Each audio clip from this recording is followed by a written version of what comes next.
Hello dears, welcome to the world of epics.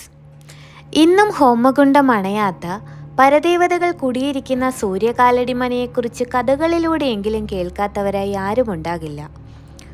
കേരളപ്പഴമയോളം തന്നെ പുരാതനവും മന്ത്രവാദ പാരമ്പര്യത്തിൻ്റെ ഈറ്റില്ലമെന്ന് വിശേഷിപ്പിക്കപ്പെടുന്നതുമായ സൂര്യകാലടിമനയുടെ ചരിത്രമാണ് ഇന്ന് ഞാൻ നിങ്ങളോട് പറയാൻ പോകുന്നത്. നൂറ്റാണ്ടുകൾ പലത് കഴിഞ്ഞിട്ടും മനയുടെ സൗന്ദര്യവും പാരമ്പര്യവും എല്ലാം ഇന്നും അവിടുത്തെ ഇളം തലമുറക്കാർ കാത്തുപോരുന്നു. രക്തദാഹികളായ യക്ഷികളെ ആവാഹിച്ച് തറച്ചിരിക്കുന്ന യക്ഷിപ്പാലയ്ക്കും മനയിൽ നിന്നും പടിഞ്ഞാറ് മാറിയുള്ള യക്ഷിപ്പറമ്പിനുമെല്ലാം കഥകളേറെയുണ്ട് പറഞ്ഞു തീർക്കാൻ. തൻ്റെ അച്ഛനെ കൊന്ന യക്ഷിയോട് പ്രതികാരം ചെയ്ത് ഹോമിച്ചതിനു ശേഷം യക്ഷിയുടെ ശാപമേറ്റ് 41-ാം നാൾ അന്ത്യം സംഭവിച്ച സൂര്യകാലടി നമ്പൂതിരിയുടെ കഥകൾ ഐതിഹ്യമാലയിലൂടെയും അമർചിത്ര കഥകളിലൂടെയും നമ്മളിൽ പലരും വായിച്ചിട്ടുണ്ടാകും. ഐതിഹ്യങ്ങളും കെട്ടുകഥകളും ധാരാളമുണ്ട് സൂര്യകാലടി മനയെക്കുറിച്ച്. ആ കഥകൾ തേടിയുള്ള യാത്രകൾക്ക് പാലപ്പൂവിൻ്റെ മണമാണ്. പഴയ പ്രതാപത്തിന് കോട്ടമൊന്നും വരാതെ സംരക്ഷിക്കുന്ന സൂര്യകാലടി മന പൗരാണികത തേടി യാത്ര തിരിക്കുന്ന സഞ്ചാരപ്രിയരുടെ കണ്ണിന് വിരുന്നാകുമെന്ന കാര്യത്തിൽ സംശയമേതുമില്ല. യക്ഷിപ്പാലയും യക്ഷിപ്പറമ്പും ഒക്കെ ഉണ്ടായിരുന്ന ഈ നാലുകെട്ട് കേരളത്തിൻ്റെ തനതു വാസ്തുവിദ്യയുടെ മകുടോദാഹരണമാണ്.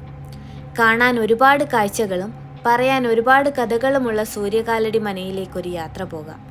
വിശ്വാസങ്ങളുമായി കെട്ടുപിണഞ്ഞു കിടക്കുന്ന ഈ മണ്ണിനെക്കുറിച്ച് നമുക്ക് കൂടുതൽ അറിയാം. കോട്ടയം നഗരത്തിൽ നിന്നും കുറച്ചു മാറി കുമാരനല്ലൂരിന് സമീപമുള്ള ചവിട്ടുവരിയിൽ ഇറങ്ങിയാൽ സൂര്യകാലടി മനയിലേക്കുള്ള വഴി കാണാം. ചവിട്ടുവരിയിൽ നിന്നും 1 കിലോമീറ്റർ സഞ്ചരിച്ചാൽ മതി മീനച്ചിലാറിൻ്റെ തീരത്ത് തലയെടുപ്പോടെ നിൽക്കുന്ന സൂര്യകാലടി മനയിലെത്താം.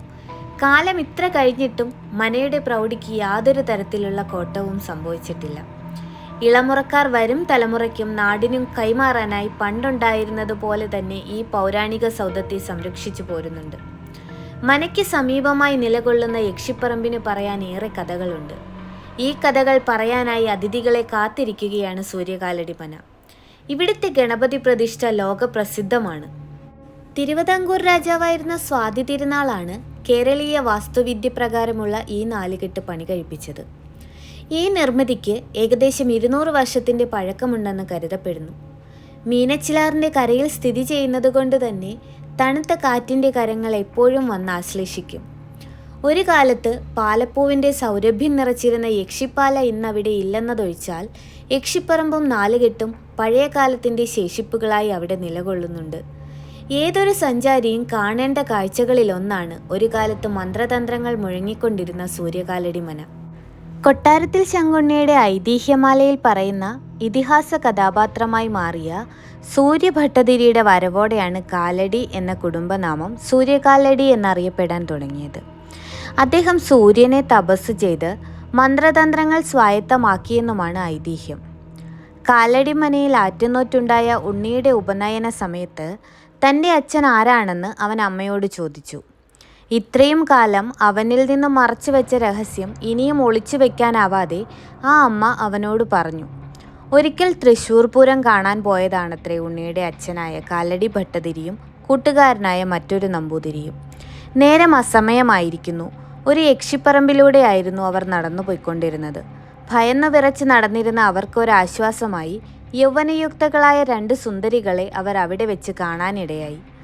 ഈ അസമയത്ത് യക്ഷിപ്പറമ്പിലൂടെയുള്ള യാത്ര അപകടമാണെന്നും അതിനാൽ ഇന്ന് രാത്രി ഞങ്ങളുടെ മനയിൽ വിശ്രമിച്ചിട്ട് നാളെ അതിരാവിലെ പുറപ്പെട്ടാൽ മതിയെന്നും തങ്ങളോട് പറഞ്ഞ ആ സുന്ദരിമാരുടെ ക്ഷണം നിരസിക്കാൻ അവർക്കായില്ല. ഒടുവിൽ അവരുടെ വാക്ക് വിശ്വസിച്ച് ആ സ്ത്രീകളുടെ പിന്നാലെ ഭട്ടതിരിയും നമ്പൂതിരിയും യാത്ര തിരിച്ചു. എന്നാൽ മനയിലെത്തിയതോടെ സുന്ദരികളുടെ മുഖത്തെ ഭാവം മാറി. മനുഷ്യരക്തത്തിനായി കൊതിച്ചിരിക്കുകയായിരുന്ന അവരുടെ ഉഗ്രരൂപം കണ്ട നമ്പൂതിരിമാർ അവരോട് കരഞ്ഞപേക്ഷിച്ചെങ്കിലും രക്തദാഹത്തോടെ അവർ അടുത്തേക്ക് വന്നു. എന്നാൽ ഭട്ടതിരിയുടെ കൂട്ടുകാരനായ നമ്പൂതിരിയുടെ കയ്യിൽ ദേവീമാഹാത്മ്യ ഗ്രന്ഥവും താളിയോലകളും ഉണ്ടായിരുന്നതിനാൽ അദ്ദേഹത്തെ യക്ഷികൾക്ക് ഉപദ്രവിക്കാൻ സാധിച്ചില്ല. പക്ഷേ കാലടി ഭട്ടതിരി ആവട്ടെ യക്ഷികളുടെ രക്തദാഹത്തിനിരയാവുകയും ചെയ്തു. അപ്പുറത്തെ മുറിയിൽ നിന്നും ഭട്ടതിരിയുടെ ചുടുരക്തം ആർത്തിയോടെ ഊറ്റിക്കുടിക്കുന്നതിൻ്റെയും എല്ലുകൾ കടിച്ചു പൊട്ടിക്കുന്നതിൻ്റെയും ശബ്ദങ്ങൾ കേൾക്കുന്നുണ്ടായിരുന്നു. പാലപ്പൂവിൻ്റെ ഗന്ധം അസഹ്യമായി അവിടെ ആകെ ഒഴുകിത്തുടങ്ങി. നമ്പൂതിരി ഭട്ടതിരിയെ വിളിച്ചു നോക്കി, പക്ഷെ മറുപടി വന്നതേയില്ല. പകരം ആർത്തിയോടെ തന്നെ നോക്കി നിൽക്കുന്ന യുവതിയുടെ മുഖമാണ് കണ്ടത്. മനുഷ്യരക്തക്കൊതിയോടെ അവൾ ചുണ്ടുകൾ നാവുകൊണ്ട് നനയ്ക്കുന്നുണ്ടായിരുന്നു. നമ്പൂതിരി കയ്യിലുണ്ടായിരുന്ന ഗ്രന്ഥം തൻ്റെ നെഞ്ചോട് ചേർത്ത് പിടിച്ചു. പെട്ടെന്നാണ് മറ്റൊരു കാര്യം ശ്രദ്ധിച്ചത്. താനൊരു കരിമ്പനയുടെ മുകളിലാണ് ഇരിക്കുന്നത്. നേരത്തെ കണ്ട മനയെല്ലാം യക്ഷികൾ കാണിച്ച മായ കാഴ്ചകളായിരുന്നു. ഭയന്ന് നിലവിളിച്ച് പനയിൽ നിന്ന് ചാടിയ നമ്പൂതിരി കണ്ടത് തൊട്ടടുത്ത പനയുടെ ചുവട്ടിൽ അല്പം മുടിയും എല്ലിൻ കഷ്ണങ്ങളും മാംസങ്ങളും രക്തത്തുള്ളികളും അങ്ങിങ്ങായി ചിതറിക്കിടക്കുന്ന കാഴ്ചയായിരുന്നു. ഇത് കണ്ട് ഭയന്ന് വിറച്ച നമ്പൂതിരി ദേവീമാഹാത്മ്യം നെഞ്ചോട് ചേർത്ത് ഓടി രക്ഷപ്പെടുകയായിരുന്നു. തിരിച്ച് ഇല്ലത്ത് വന്ന നമ്പൂതിരി നടന്ന സംഭവങ്ങളൊക്കെ ഭട്ടതിരിയുടെ അന്തർജനത്തെ ധരിപ്പിച്ചു. അന്നവൾ പൂർണ്ണ ഗർഭിണിയായിരുന്നു. അധികം വൈകാതെ അവൾക്കൊരു മകൻ ജനിക്കുകയും ചെയ്തു. അവൻ വളരെയധികം ബുദ്ധിമാനും മിടുക്കനുമായി വളർന്നു. ആ കുട്ടിക്ക് 16 വയസ്സ് തികഞ്ഞപ്പോൾ അവൻ ജ്ഞാനത്തിൻ്റെ ഒരു മാതൃകയായി. പിതാവിൻ്റെ മരണത്തെക്കുറിച്ചുള്ള വിശദാംശങ്ങൾ അറിഞ്ഞപ്പോൾ യക്ഷികളുടെ മുഴുവൻ വംശത്തെയും ഭൂമിയിൽ നിന്ന് ഉന്മൂലനം ചെയ്തുകൊണ്ട് പിതാവിൻ്റെ മരണത്തിന് പ്രതികാരം ചെയ്യുമെന്ന് അദ്ദേഹം പ്രതിജ്ഞയെടുത്തു. അവൻ സൂര്യനെ പ്രീതിപ്പെടുത്താൻ ഒരു തീവ്രമായ തപസ് ആരംഭിച്ചു. ഒരു ബ്രാഹ്മണന്റെ വേഷത്തിൽ സൂര്യൻ പ്രത്യക്ഷപ്പെടുകയും എല്ലാ മന്ത്രങ്ങളും അതിൻ്റെ പ്രയോഗങ്ങളും ഉൾക്കൊള്ളുന്ന ഒരു ദിവ്യ ഗ്രന്ഥത്തോടൊപ്പം എല്ലാ രഹസ്യവും ശക്തവുമായ മന്ത്രങ്ങളും അദ്ദേഹത്തിന് നൽകുകയും ചെയ്തു. അന്നു മുതൽ കാലടിമന സൂര്യകാലടിമന എന്നറിയപ്പെട്ടു. അംഗങ്ങൾക്ക് അദ്ദേഹത്തെ ആരാധിക്കുന്നതിനായി സൂര്യൻ എല്ലായ്പ്പോഴും മനയിൽ തന്നെ ഉണ്ടെന്ന് വിശ്വസിക്കപ്പെടുന്നു. സൂര്യഭഗവാന്റെ അനുഗ്രഹം ലഭിച്ചതിന് ശേഷം ഭട്ടതിരിപ്പാട് ഗൃഹസ്ഥാശ്രമം നയിക്കാനായി തീരുമാനിച്ചു. കൂടാതെ മന്ത്രവാദത്തിൻ്റെ അസാധാരണമായ ഈ ശക്തി വരും തലമുറകൾക്ക് കൂടി കൈമാറാൻ തീരുമാനിച്ചു. കുറച്ചു വർഷങ്ങൾക്ക് ശേഷം തൻ്റെ പിതാവിൻ്റെ മരണത്തിന് കാരണമായ യക്ഷിയെ ഉന്മൂലനം ചെയ്യുക എന്ന തൻ്റെ ജീവിത ദൗത്യത്തിലേക്ക് അദ്ദേഹം ശ്രദ്ധ തിരിച്ചു. ഇതിനായി വിപുലമായ പൂജകൾ അദ്ദേഹം നടത്തി. ഹോമകുണ്ഡങ്ങൾ കൊളുത്തി മന്ത്രങ്ങൾ ജപിക്കുകയും ചെയ്തു. ഈ തീവ്രമായ പ്രാർത്ഥനയിലൂടെ യക്ഷിയെ അവിടെ സത്രത്തിൽ പ്രതിഷ്ഠിക്കാനായി കത്തിച്ച ചിതയിലേക്ക് വിളിച്ചു വരുത്തി. അതിലെ കോപിതയായ യക്ഷി ഭട്ടതിരിപ്പാടിനെ 41 ദിവസത്തെ ഹോമത്തിൽ അവനും മരിക്കുമെന്ന് ശപിച്ചു.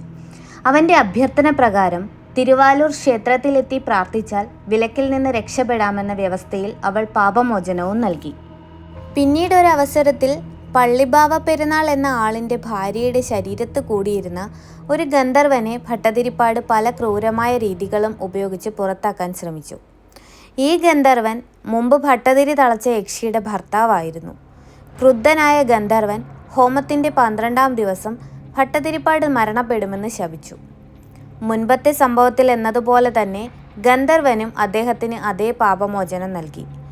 ഭട്ടതിരിപ്പാടിൻ്റെ മരണത്തിൻ്റെ തലേ ദിവസം തിരുവാലൂർ ക്ഷേത്രത്തിൽ അസ്വാഭാവിക മരണം സംഭവിക്കുമെന്നതിനാൽ അടുത്ത ദിവസം നേരത്തെ ക്ഷേത്രവാതിൽ അടയ്ക്കാൻ ആജ്ഞാപിക്കുന്ന ഒരു അശരീരി ഉണ്ടായിരുന്നു. അശരീരിയോടുള്ള ആദരസൂചകമായി അടുത്ത ദിവസം നേരത്തെ തന്നെ ക്ഷേത്രവാതിൽ അടച്ചു. ഈ വിവരം അറിയാതെയാണ് ഭട്ടതിരിപ്പാട് തിരുവാലൂർ ക്ഷേത്രത്തിലെത്തിയത്. അദ്ദേഹം ക്ഷേത്രക്കുളത്തിൽ കുളിക്കാനായി പോവുകയും പെട്ടെന്ന് അദ്ദേഹത്തിന് മൂത്രമൊഴിക്കാനുള്ള പ്രേരണയും അതിനു കഴിയാതെയും ശ്വാസം മുട്ടൽ അനുഭവപ്പെടാൻ തുടങ്ങി. കുളിക്കാനാകാതെ അദ്ദേഹം പലതവണ കുളത്തിൻ്റെ പടികൾ കയറിയിരുന്നു. ഈ അസ്വസ്ഥത വർദ്ധിച്ചുകൊണ്ടിരുന്നപ്പോൾ അദ്ദേഹം സൂര്യഭഗവാനെ ശാസിക്കാനായി തുടങ്ങി. അദ്ദേഹം ഭഗവാൻ സൂര്യനോട് ചോദിച്ചു, താങ്കൾ നൽകിയ ഗ്രന്ഥത്തിലുള്ളതെല്ലാം ഞാൻ ചെയ്തിട്ടുണ്ട്, പിന്നെ എന്തിനാണ് എനിക്ക് ഇങ്ങനെ ഒരു ശിക്ഷ നൽകുന്നത്?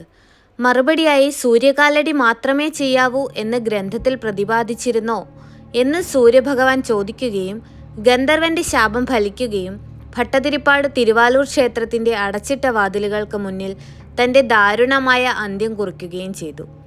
തൻ്റെ വേദനാജനകമായ മരണത്തിന് മുൻപ് തൻ്റെ മരണം തടയാത്തതിന് അദ്ദേഹം ശിവനെയും ക്ഷേത്രത്തെയും ശപിച്ചു.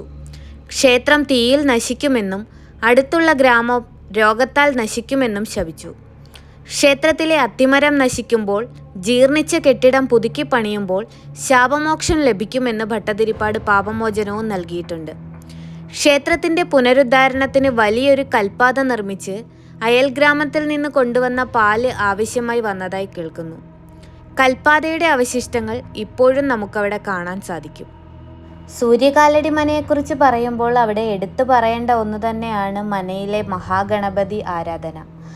മഹാഗണപതി ഭഗവാൻ ഈ മനയിലെ ഓരോ അംഗത്തെയും എപ്പോഴും സമൃദ്ധമായി പരിപാലിക്കുകയും അനുഗ്രഹിക്കുകയും ചെയ്തിരുന്നു. ദുരന്ത സമയത്തും അപകട സമയത്തും ഈ പരിചരണം പ്രബലമായിരുന്നു. തിരുവിതാംകൂർ രാജാവ് ഒരിക്കൽ പ്രസിദ്ധമായ കുമാരനല്ലൂർ ദേവീക്ഷേത്രം തൻ്റെ പ്രാർത്ഥനയ്ക്കായി സന്ദർശിച്ചു എന്നാണ് കഥ. രാജാവിന് അനുയോജ്യവും യോജിച്ചതുമായ ഉച്ചഭക്ഷണം നൽകേണ്ടത് അത്യന്താപേക്ഷിതമായിരുന്നു.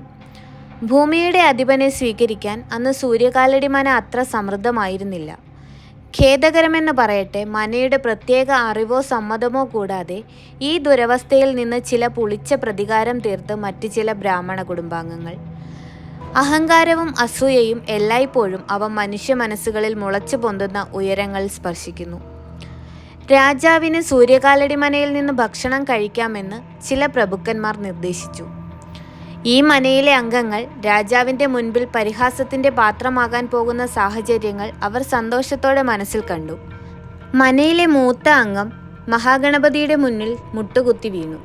രാജാവിനെപ്പോലെ ശക്തനും പ്രധാനപ്പെട്ടതുമായ ഒരു വ്യക്തിയെ എങ്ങനെ സ്വീകരിക്കണമെന്നറിയാതെ ഭഗവാന്റെ പാദകമലത്തിൽ നിവേദ്യമായി കയ്യിൽ ഒരൊറ്റ പഴവുമായി അദ്ദേഹം പ്രാർത്ഥിച്ചു. പ്രാർത്ഥിച്ചു കണ്ണീരൊഴുക്കി. അതിനിടയിൽ ഒരു മനോരോഗിയുമായി ഒരു കൂട്ടം ആളുകൾ മനയിലെത്തി. ഭഗവാന്റെ അനുഗ്രഹത്താൽ ആ മനുഷ്യന് ആശ്വാസം ലഭിക്കുമെന്ന് അവർ പ്രതീക്ഷിച്ചു. അദ്ദേഹം താൻ ഭഗവാന് സമർപ്പിച്ച അതേ പഴം കൊടുത്തിട്ട് കഴിക്കാൻ ആവശ്യപ്പെട്ടു. അത്ഭുതകരമെന്ന് പറയട്ടെ, ആ മനുഷ്യൻ പഴയതുപോലെ ആരോഗ്യവാനും രോഗമുക്തനും ആയി. ഒരു സ്വർഗീയ കൈയിൽ നിന്ന് വരുന്ന ആശ്ചര്യങ്ങൾ എങ്ങനെ സങ്കല്പിക്കാൻ കഴിയും? ആളെ ചികിത്സിക്കാൻ ദിവസങ്ങളോളം അവിടെ നിൽക്കേണ്ടി വരുമെന്ന് കരുതിയാണ് കൂടെ വരുന്നവർ പച്ചക്കറിയും അരിയും മറ്റും നിറച്ച് ലോഡുമായി വന്നത്. ഇതെല്ലാം കുടുംബത്തിന് സമർപ്പിച്ചുകൊണ്ട് അവർ സന്തോഷത്തോടെ അവരുടെ ചുവടുകൾ പിന്നിലേക്ക് നയിച്ചു. രാജാവ് വന്നപ്പോൾ വിഭവസമൃദ്ധമായ ഒരു വിരുന്ന് അവരെ കാത്തിരുന്നു. സൂര്യകാലടി മനയിലെ ഭക്തരായ ബ്രാഹ്മണരെ ഇകഴ്ത്താൻ ശ്രമിച്ച അസൂയാലുക്കൾക്ക് ഈ അത്ഭുതം എങ്ങനെ സംഭവിച്ചുവെന്ന് മനസ്സിലാക്കാൻ കഴിഞ്ഞില്ല. എല്ലായ്പ്പോഴും അങ്ങനെയായിരുന്നു. ആ കുടുംബത്തിലെ മക്കളെ പരിപാലിക്കുകയും സംരക്ഷിക്കുകയും സ്നേഹിക്കുകയും ചെയ്തുകൊണ്ട് മഹാനായ ഗണപതി ഭഗവാൻ എപ്പോഴും അവരുടെ കൂടെ തന്നെ ഉണ്ടായിരുന്നു. മനയുടെ യഥാർത്ഥ ദയനീയാവസ്ഥ മനസ്സിലാക്കിയ രാജാവ് വികസനത്തിന് ഉത്തരവിടുകയും AD 1835 ഇന്നത്തെ മന അതിൻ്റെ പൂർണ്ണ മഹത്വത്തോടും ശക്തിയോടും കൂടി നിലവിൽ വരികയും ചെയ്തു. മഹാഗണപതി ക്ഷേത്രവും സൂര്യകാലടി കുടുംബത്തിൻ്റെ വസതിയും സ്ഥിതി ചെയ്യുന്ന വാസ്തുശാസ്ത്രത്തിലെ ഒരു അത്ഭുതമാണിത്. തിരുവിതാംകൂർ രാജകുടുംബത്തിലെ അഭിവന്ദ്യ സ്വാതി തിരുനാളിൻ്റെ വഴിപാടാണ് ഈ ഘടന. ഇത്രയും പറഞ്ഞുകൊണ്ട് സൂര്യകാലടി മനയുടെ ചരിത്രം ഞാനിവിടെ അവസാനിപ്പിക്കുകയാണ്. നിങ്ങൾക്ക് ഇതുപോലെയുള്ള കഥകൾ കേൾക്കാൻ ഇഷ്ടമാണെങ്കിൽ ചാനൽ ഒന്ന് സബ്സ്ക്രൈബ് ചെയ്യുന്ന കാര്യം പരിഗണിക്കണം. കൂടെ തന്നെ നിങ്ങളുടെ അഭിപ്രായങ്ങൾ കമൻറ്റ് ബോക്സിലൂടെ അറിയിക്കുകയും ചെയ്യണം. പുതിയൊരു കഥയുമായി വീണ്ടും കാണാം. അതുവരേക്കും നിങ്ങൾക്ക് എല്ലാവർക്കും നല്ല ദിവസങ്ങൾ ആശംസിച്ചുകൊണ്ട് ബൈ ബൈ.